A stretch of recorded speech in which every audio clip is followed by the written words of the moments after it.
अस्सलाम वालेकुम दोस्तों, दोनों ये मेल हैं। इसके नीचे भी प्योर राजनपुरी में है। ये बकरी भी माशाल्लाह जा लेते हैं हफीज सिद्दीक।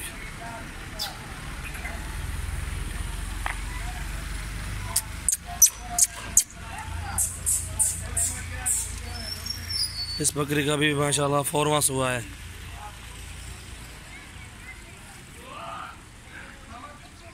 बकरी दांत नहीं खाला पकड़ हफीज सिद्दीक।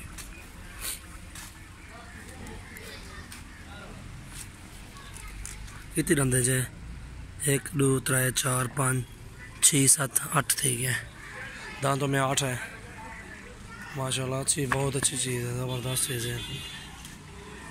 और अल्हम्दुलिल्लाह ये 12-13 सुबह सोती हैं बकरियाँ। 14 बकरी बहुत ही खूबसूरत है। ये दोनों मेल हैं इसके नीचे। हाँ यार नांदा वाला दिखाना जला के ला चल रहा है।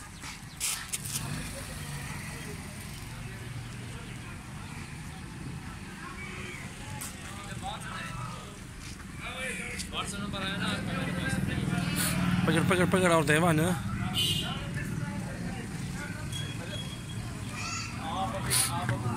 और तो वाला मेरे वाला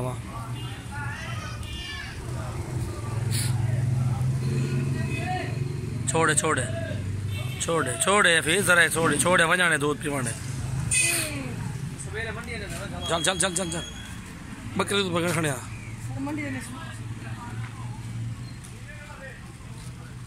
माशाल्लाह। मेल उसके बहुत अच्छे दोनों। बस बस कर फिर